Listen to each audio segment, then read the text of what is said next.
Good morning, good morning. Bix Weir with your Horn of Zeese for April 3rd. Horn of Zeese, cup of coffee. Again, we're getting cups made. Horn of Zeese coffee cups, which should be fun. We'll see when they get here. I want to start off, though, with the Bitcoin. Bitcoin is back after testing $900 after the latest slam. It's the latest of many. It truthfully doesn't really matter what the reason is. There's people who are trying to control and steer the price of Bitcoin so it's more smooth, so it be more easily acceptable when the time comes. So you're going to have events like the ETF being denied and crashing the price just to get it back along the trend line because Bitcoin wants to run and it's not being allowed to run, which is fine. Slow and steady wins the race. It means we won't have a big jump down, up to like 2,000-3,000 and then slam down to $100. So it's a good thing. We want to keep this rise under control. And I believe that's what the Bitcoin Illuminati are doing. Those are the people who we met at Richard Branson's private island in the last 2 years and discussed the future of Bitcoin. There are a lot of people behind Bitcoin with big money who could buy up the whole thing if, it would jack the price to $10,000 a coin instantly, but I think we'll get there by the end of the year anyway. But slow and steady is better for Bitcoin, and so we're going to have setbacks, and it tests your mettle. If you have been through some of these Bitcoin slams, you understand what's going on, and you should be fine with it. You should have no problem when Bitcoin drops 20-30%. If you have any money left, you can buy it up. If you bought it $900, you're already up to 11. I think it was 11.50 this morning. The other altcoins, Ethercoin, I like. It is different than, it's not a means of exchange type of coin per se. It's more embedded in electronic devices. Your toaster and your dishwasher and your refrigerator is the idea of it. And I like it. I like Ethercoin. I think it has a great future. Cliff High has it in his data going out long term.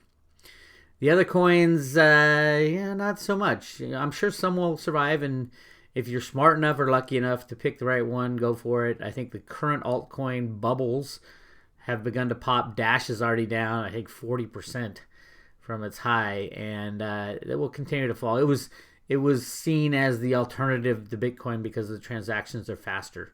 That's the funny thing. The Bitcoin core supporters kept saying, "Oh, it's not important for transactions," but as soon as there was a little wobble in Bitcoin, everybody ran to the coin that had faster transactions. Anyway, but that's changing. I do think there will probably be a hard fork at some point, but that hard fork will most likely be supported by everybody. Even the core guys who, during a banking collapse, it'll become painfully obvious that Bitcoin is more valuable as a means of exchange than a store of value. So it's great that the Bitcoin Unlimited guys are setting up the code and getting ready to do a hard fork. I would assume they're not going to do it until everybody's on board, which they would be with the banking collapse because there would be no other way to transact business. So, it'll all work out in the end. Bitcoin fell back to its trend line and is on the trend line now, and nothing but blue sky to about 1,400, 1,400 or so, and then it'll probably pull back again on its way to, my take is 10,000 by the end of the year. We'll see. But I think the next bubble to pop in the altcoins is probably Ripple, which has seen like a 400% increase recently. People get confused because it only sells for a penny, but there are billions of coins out there. It's the give and take. But Ripple is seen as a central banker form of altcoin, and you don't want to play in the central banker game. They're gonna mess with you. They're gonna get you in, which I think they're doing right now, and they're gonna slam it down. And you're better off just sticking with the more safe and sane ones like Bitcoin and I think Ethereum. If you want to get a little risky, go Ethereum. And there might be some others that make it, but right now nobody knows which one, so it's a guessing game. It's hard to take profits when things start going up too, so just be aware of that. And my advice is to get a couple safe coins and hold them for the long term. Anyway, let's get into the news this week. Russia had a terrorist attack. Now, if you are Putin, if you're those terrorists, you should be scared to death. Putin doesn't mess around when it comes to attacking his people and his country. If it was the bad guys, if this is a false flag designed for a purpose, Putin will find those responsible and will take them out, which I think every country should do. And the United States is not doing any of that with all our false flags. We've probably had the most of any country, the most false flags. You can go down a list, dozens of false flags that nobody is ever, that the higher ups are never taken to task on that. It's really sad, but I think that'll end with the takeover of the good guys. If they ever come out in the open, it's kind of out in the open now. We can see it, but we really need a little reconciliation of what was done to us in the past, especially 9/11. I'll get all the people involved and round them up and arrest them and try them and ultimately probably execute them if they are found guilty. That changed the whole nature of the United States and the world, that one event. And it was not, 19 hijackers. That's a given now. And if you still believe the mainstream media, there's so much information that you can go out and find it free and use your deductive reasoning and use your mind and scrutinize everything you hear about it, but give it the proper weighting. If you have 2,000 engineers saying it's impossible for these buildings to fall naturally at free fall speed, all three of the towers, then you know there's something up. And there was pre-planning and setting up of charges throughout the buildings.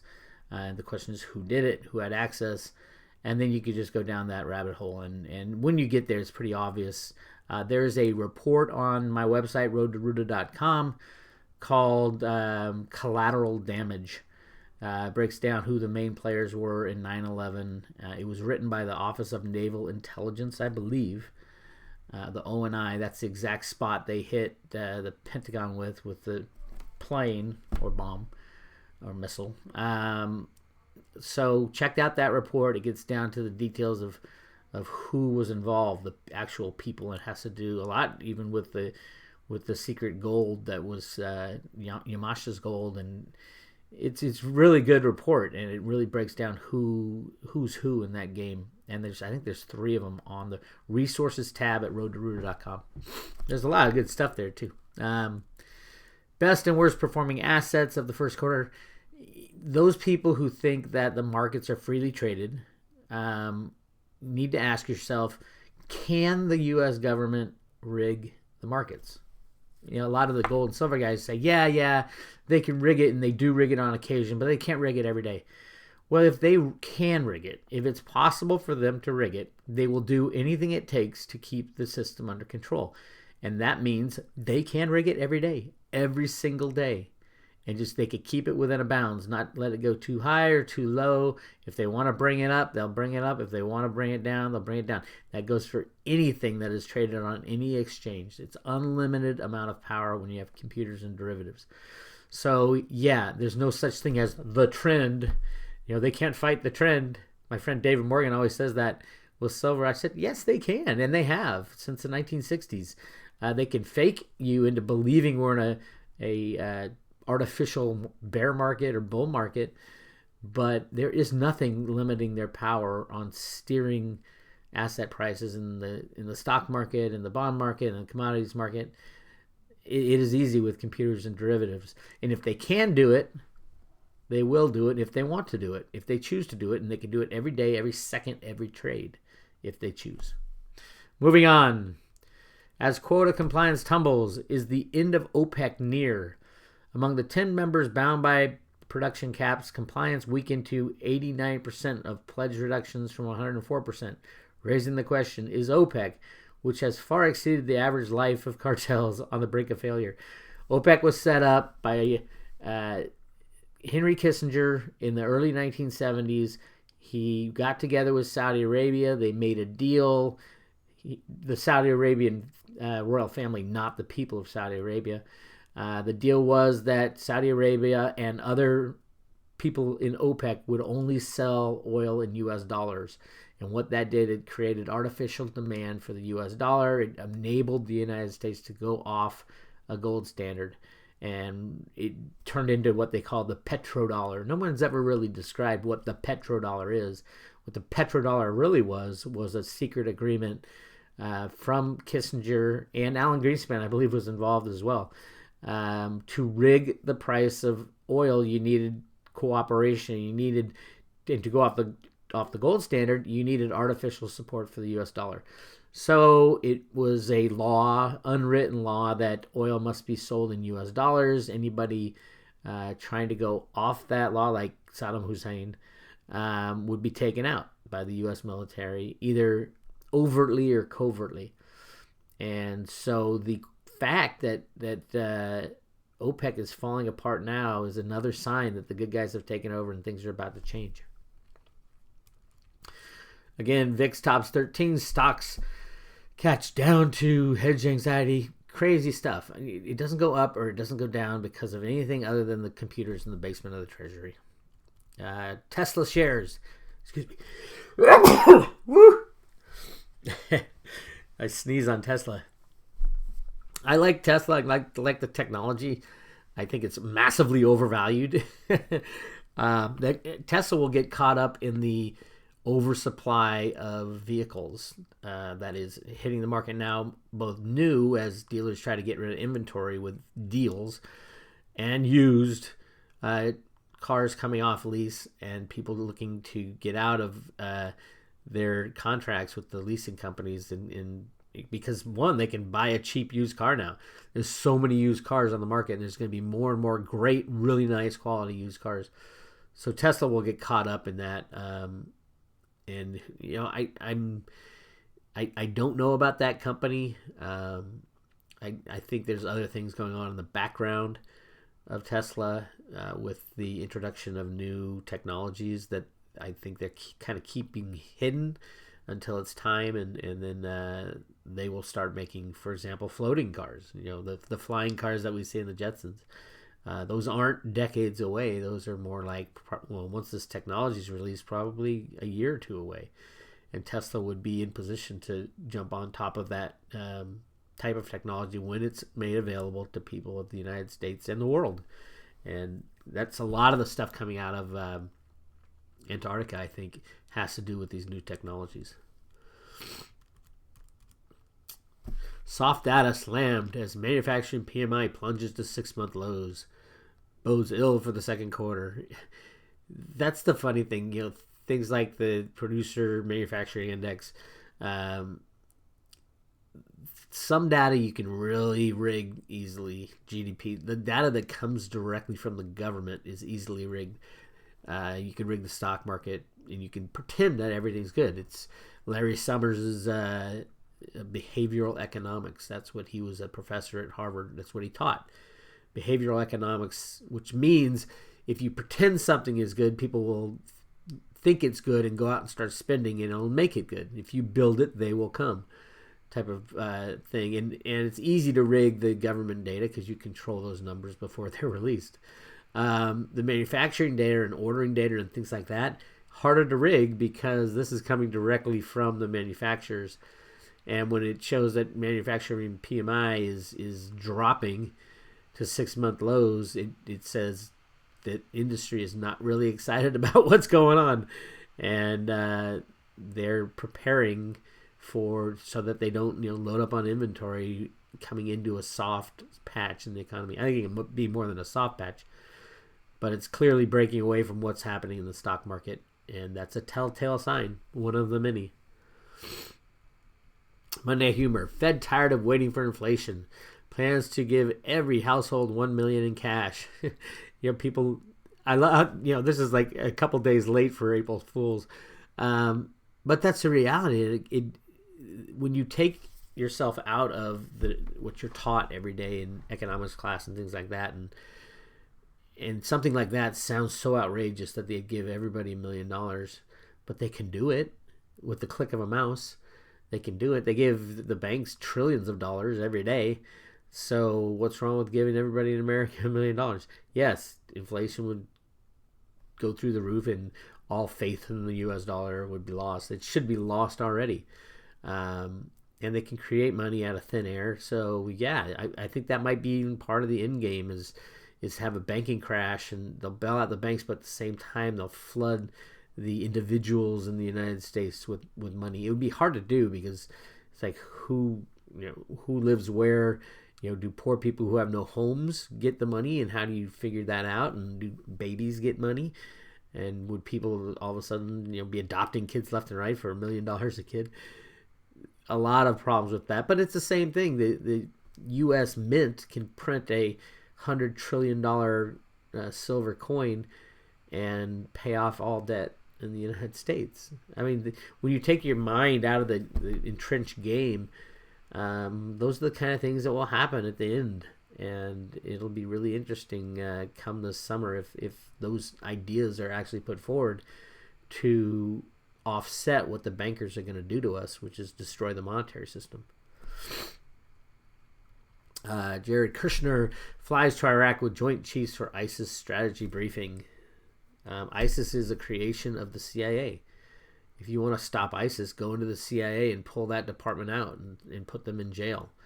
ISIS is 99% of the things ISIS does on chopping off heads and all that. It's all phony and fake. It even doesn't even look good. They should hire Steven Spielberg to make those videos.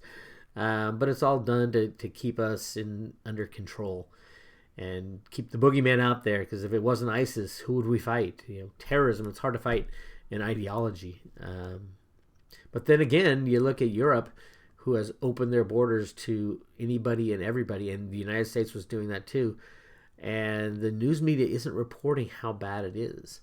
There are no-go zones where the police refuse to go because it's basically ruled by Sharia law, and there's so many Muslims in there who abandoned their homeland and came into Europe because the door was open and there's a better life in this well-built infrastructure type of living, but they still cling to their old ways and don't and resent anybody who doesn't believe in Sharia law. So they are creating these no-go zones where they rule themselves. And Sweden, when Trump came out and said Sweden is a mess, and then the Swedish government got all pissed off and the media got all pissed off, Sweden is a mess.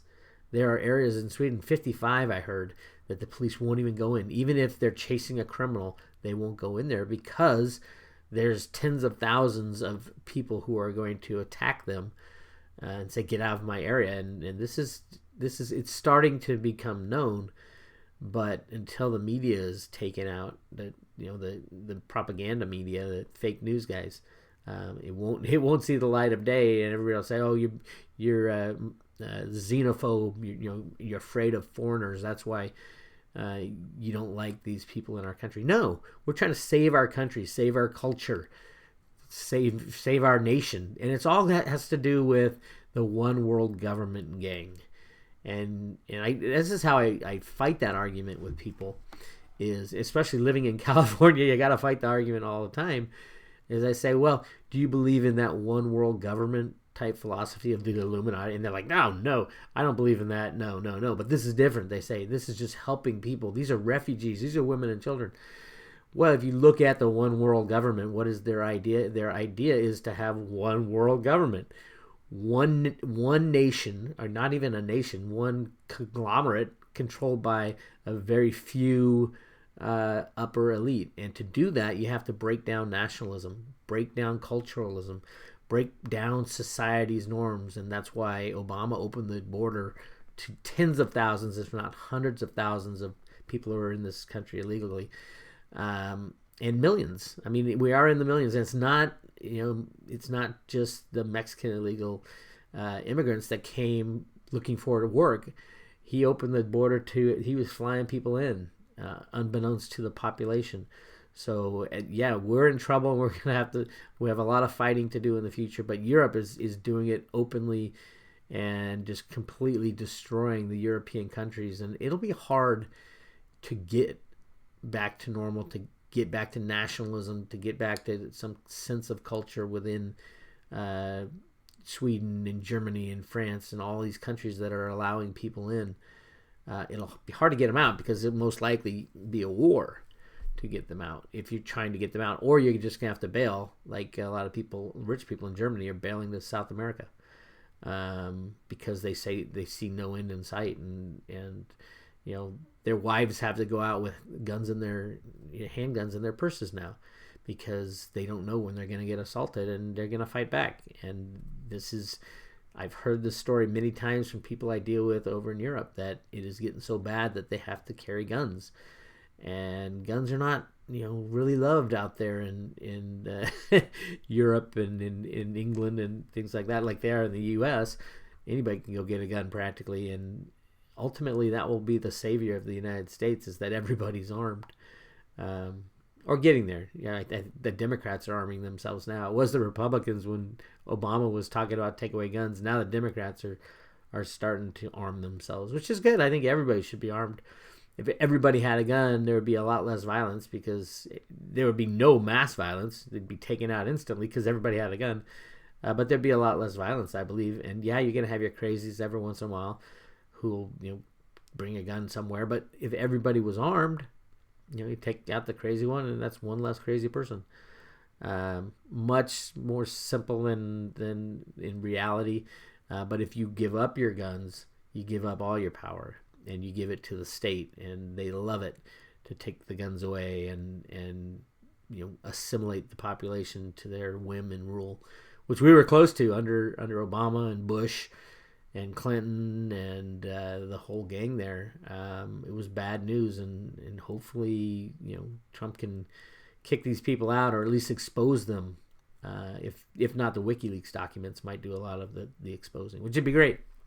I'm completely off subject here. Let's go down, and wiretapping is backfiring, which is great. Trump again today said this is unprecedented. They did. They wiretapped Trump, and it is absolutely. I don't think it's unprecedented, because the CIA's had the ability to do this since day one of computers, and they have been most likely, but it's the first time that it's exposed, and the Obama people should be in jail. I mean, the woman who on MSNBC admitted to it, why isn't she in jail already? She admitted to a felony offense of treason, and she's not in jail. I have no idea why. They're waiting to pull the plug at the same time, I think. All right, a lot of hackers can get the security of anything electronic now is over. It's not just the CIA that has access to this stuff. It's Russia. There is no more. There's still a sense of security when you log into your personal computer, because you don't see them watching you. And 99% of us, they don't even care what we do until they do care. And then all of a sudden, all the information has been stored, and they can go back in their files and look at your emails, and if you said something about the government, they can track you down, cut off your bank account. And that's the whole problem we're seeing now. And the scariest thing to me now is not that all this information is available to anybody within the government organizations, is that it is so fragile. One EMP, electromagnetic pulse, or a nuclear bomb set off in the upper atmosphere, and you can kiss all this information goodbye. And that's a lot of recorded history is now digital, and it could just go away. I love my old typewriter, and I like hard copy books, but the digital information is what we have now, and everything's been converted over to digital, and it is amazing how fast it could go away, even with some mega computer bug. So yeah, it's a scary future, and we just got to keep going with it and see where it takes us. Imagination tech plummets over 60% after Apple delivers Black Swan moment. What a difference a year makes. Not that long after Apple was considering the acquisition of Imagination Technologies, overnight the shares of the UK-based chip designer imploded, crashing as much as 69%. After the company announced Apple, its largest customer, which accounts for over half its revenue, will stop using its intellectual property in new products. Yeah, I think Apple's a really interesting company, because if you look at Steve Jobs and what he believed in, I think he had to be knowledgeable about Bitcoin and what Bitcoin could do. And I think Apple at some point, if they stick to their founders' desires, will implement easy to use Bitcoin, a Bitcoin miner, like a 21 ink miner on an Apple phone, so that your Apple phone mines Bitcoin and you can easily transact business with Bitcoin. I think that's the future of Bitcoin. That's the next big announcement. Will be the iPhone is completely Bitcoin compatible and available for use. And I think the Apple Pay program is kind of on the way, getting there, to get people used to paying with their phone. And I think it'd be great. And although the banks won't be around, and Apple's gigantic $billion kitty, their treasure chest of U.S. dollars, will be gone with the crashing of the banks. So yeah, Apple I think has big plans for Bitcoin, but we'll see. They talk a lot about, or they were talking bad about Bitcoin, and then they all of a sudden said, yeah, we'll use it on our phones. Japan just acknowledged that Bitcoin is a form of payment. So that's one more step towards the legitimization of Bitcoin, which is great. All right, let's see what else going on. Europe combating fake news. If present demographic trends continue in a few decades, native Swedes could easily become a minority in their own country. Swedish ambulance personnel want gas masks and bulletproof vests to protect their staff against the escalating attacks, similar to equipment used by staff working in war zones. Most dangerous, however, is our inability to deal forcefully with problems undermining Western societies because some Western media refuse to admit that the problem exists. That could have been us. Had we kept our borders open, that would have been us. There would be no-go zones in the United States where Sharia law was practiced, and a lot of people would huddle together and defend their own territory that they claim is theirs within the United States. I think it still could get really ugly within the United States, but luckily, we're getting tough on the borders, or trying to at least, because this is part of that one world government agenda. If you open your borders to everyone, you lose nationalism, you lose your societal cohesion, you lose your beliefs and ethics, and everything gets muddled up together, and it's not good. And that's how you lose your country. It's not how you keep your country great and strong or anything, as is being seen in Sweden right now. All right, I'll go to the last one here. First post-Brexit tremors. Theresa May would go to war to protect Gibraltar. Gibraltar is a British. It's not a country. It's like a colony still, owned by the English, the Great Britain or UK or whatever you want to call it. They still issue UK passports, and it's like a colony, but the spot of Gibraltar is like right there, the entry to the Mediterranean from the Atlantic. So as far as trade and strategically, it's a very important spot. I don't think a war would be needed. It's tiny. I think only 30,000 people live in Gibraltar, or about 30,000 people live in Gibraltar. So it's tiny.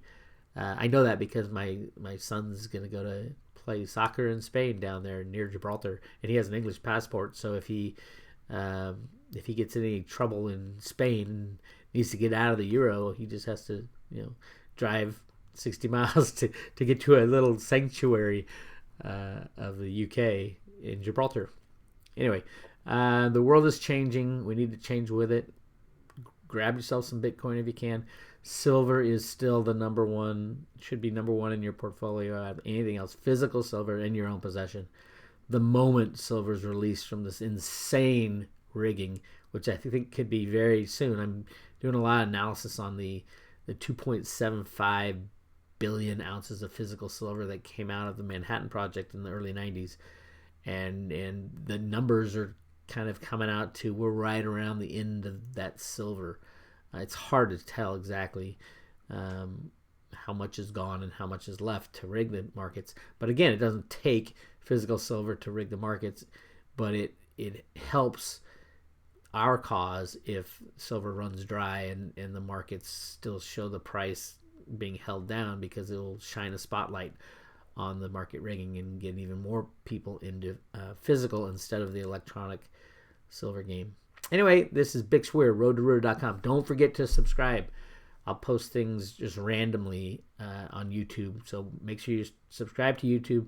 And if you want a free book, Silver, Gold, Bitcoin, and God, go to the Road to Roota website and put your email in there, and you'll be sent a free PDF book. My first book, Silver, Gold, Bitcoin, and God. All those things you love to talk about. Anyway, Bix Weir, talk to you later.